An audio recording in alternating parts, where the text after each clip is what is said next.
my readers have not had the pleasure of deep diving into this tale like me, ahead of this interview. So tell us a little bit about the character you play and the journey she's going to take us on.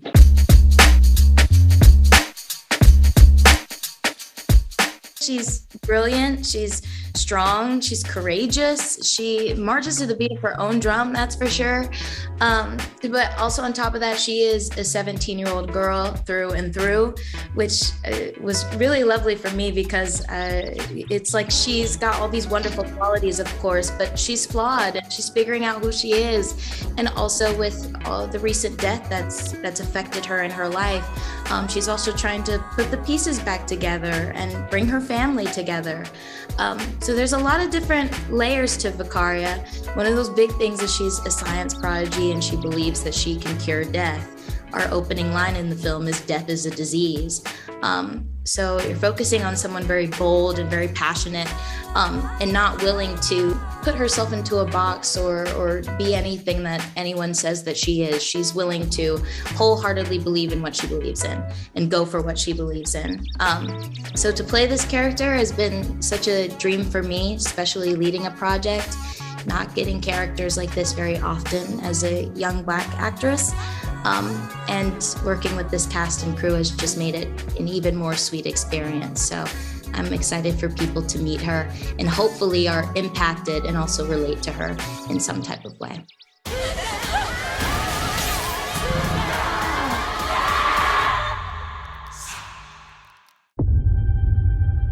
Death is a disease. It infected my brother Chris. My hypothesis, there's a cure. Tell us a little bit about your character and her and your character's relationship to Leia's character. How do you fit into her world? Sure.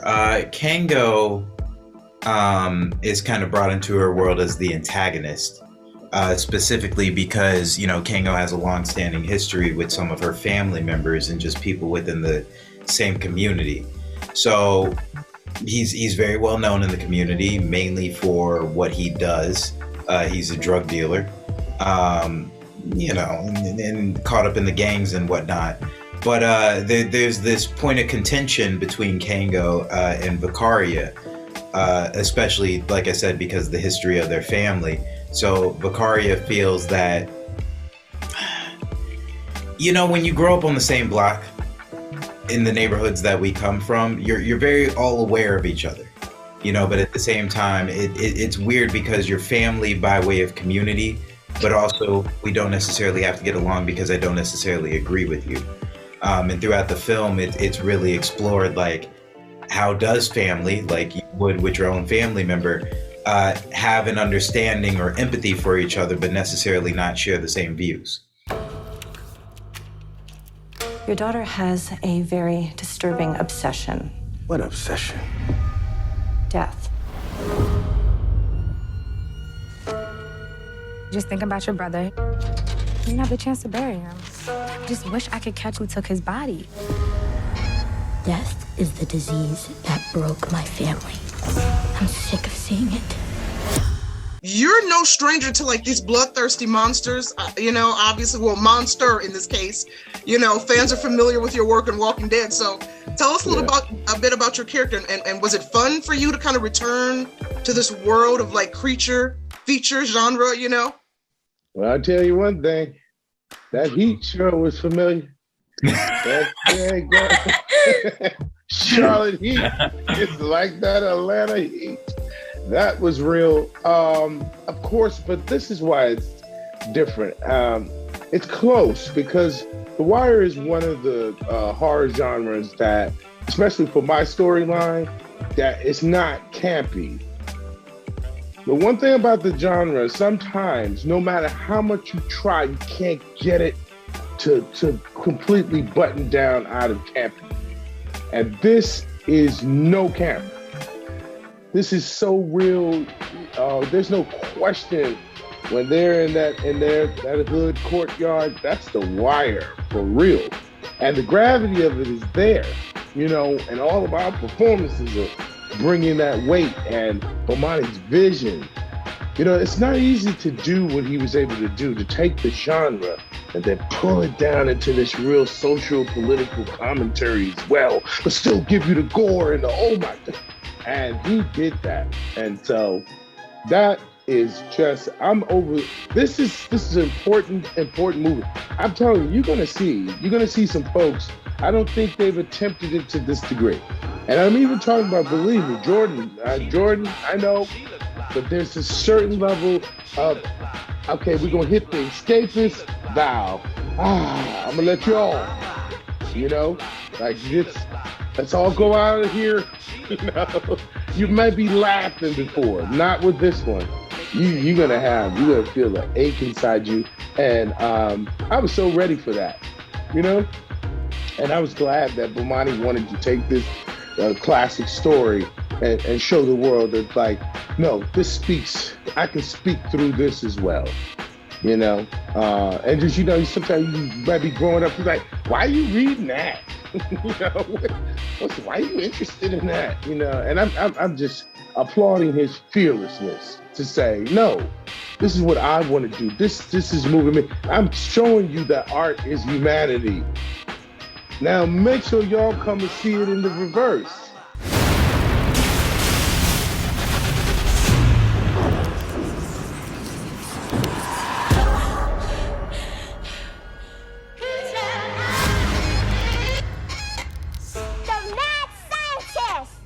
What Jada be running around here calling you some type of mad scientist? This is like Frankenstein in the Hood. I feel like anybody who's not familiar, right? It's like anybody who's not familiar with Mary Shelley's Frankenstein, I hope that when they watch this, they'll go back and read that classic tale. That's correct. Right? There you go. But also you feel Candyman. But the difference in Candyman is you'll be walking out saying, I said it 3 times in the mirror. And this is like, no, look at what's happening in our hood.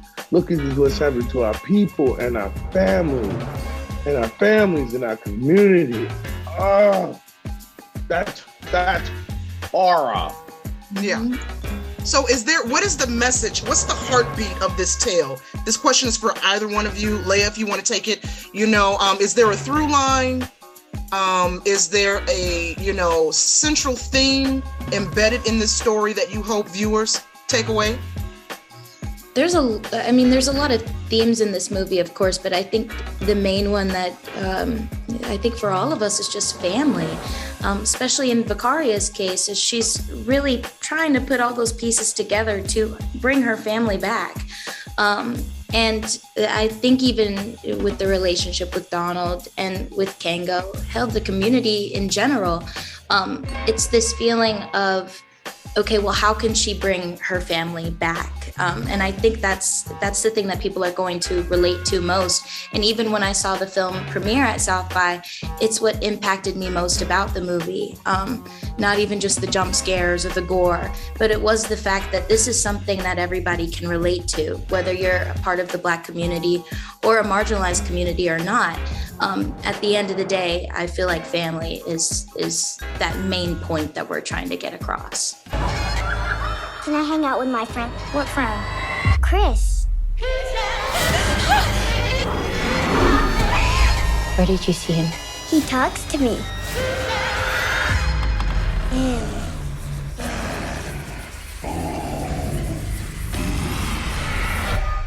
Whether you have a revelation to that understanding, however you get there, fight for your family and your community. Mm-hmm. I feel another very strong point almost right away, what I honed in on is, and not to give anything away, so how can I say this very carefully? When Leia, when your character is working on her creation, okay, I don't want to say too much. She's cooking up the creation, right? Folks, I feel like, are not what she expected.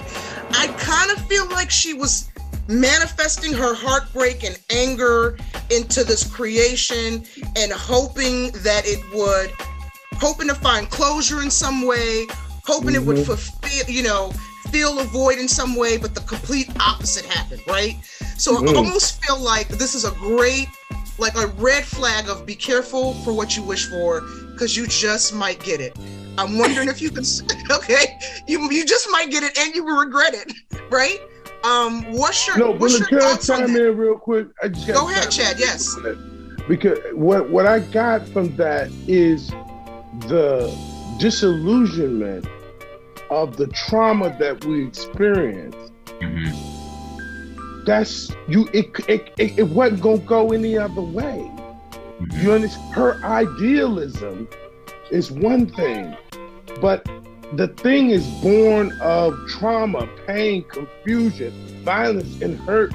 And even the thing itself was like, what am I doing? You know, that's what, listen, this is what the systemic thing has created truly, right? This is what we're trying to undo. You make us feed on each other. And her beautiful idealism is like, no, it's gonna be different. It can be, you know, and that's what you're and even the monster itself on some level became conscious of like, what the hell am I? I don't even want to be this. And that, because when a particular thing happened, we're not gonna speak on it, but when I read it, and I said, damn, there it is. I said, no, her idealism won't hold. You're gonna feed on yourselves. That's a powerful, you know what I mean? And she was trying with everything to not. You know, where you at? You in Chicago? I am. You know what I'm talking about. Yeah, absolutely. Absolutely. And I think that's why I love so much, most especially the first 30 minutes of this film, the character introduction, especially with your character, Denzel. Like you said earlier, you may not agree with the lifestyle of everybody on the block, but everybody on the block knows everybody on the block. So I feel like there are boundaries, there's respect, even though you may not want to give it, right? Everybody knows their place. And I really felt that between your character and Leia's character, the dynamic between your character. I feel like while Leia, you understand his position in the hood, and while you might fear him, I almost feel, and y'all tell me if I'm wrong, I feel like there's a mutual respect between these two people because of their shared culture in this community. Am I wrong in saying that? Even though they're butting heads and they have beef.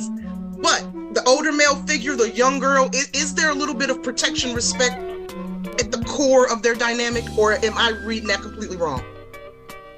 It's gained.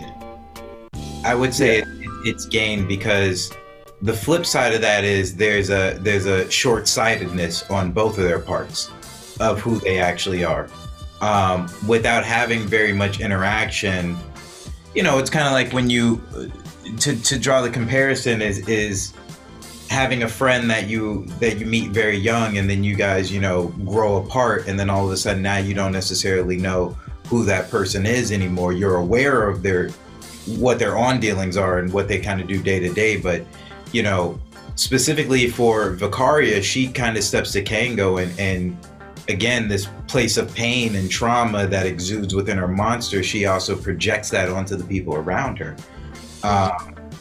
So she projects that on Kango, and Kango, just being a little bit older than her, has to kind of put her in her place and really be like, you're not looking at this holistically.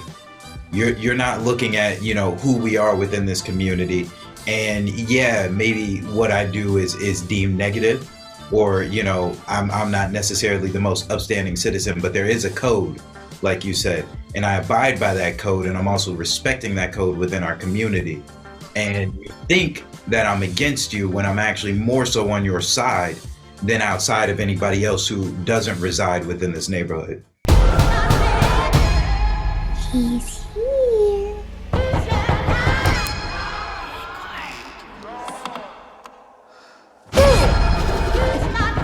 What are you doing?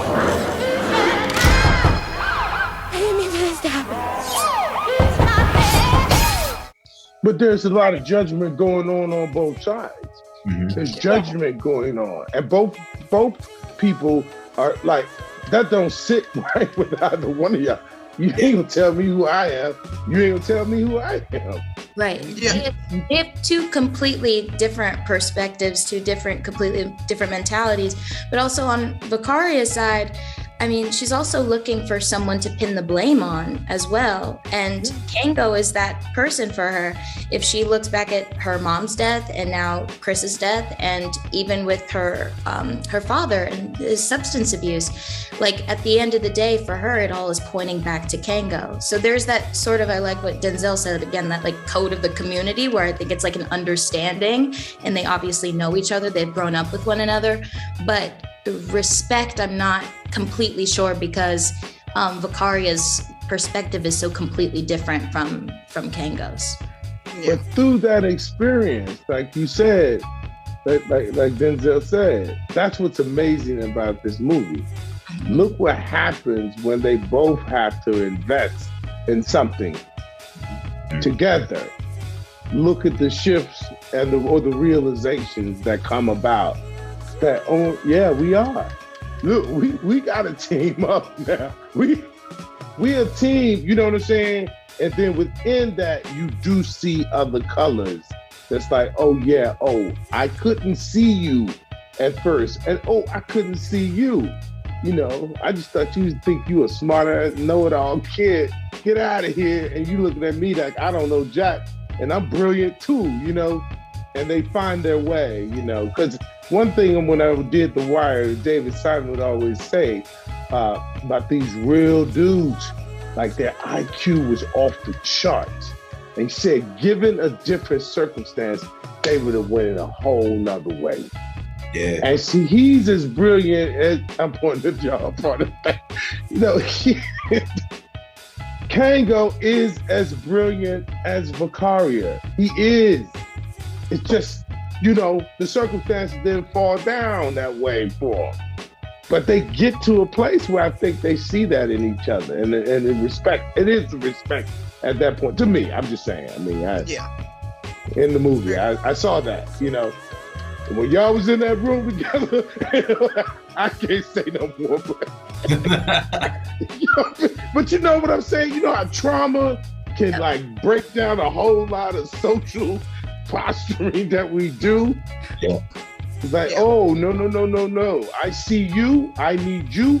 I see you. I need you too. Now. They called him a monster. And he believed it.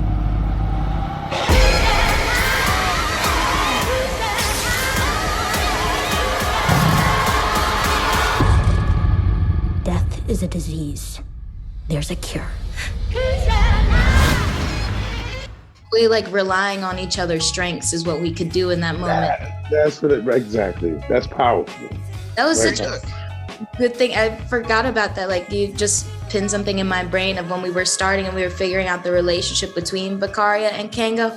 Is they're both such brilliant people, just in two completely different ways. And to see eye to eye in the beginning of the film seems like the most difficult thing for them to do. And there is that great moment where they are able to come together and use both of their own strengths to their advantage. Yeah. Very good.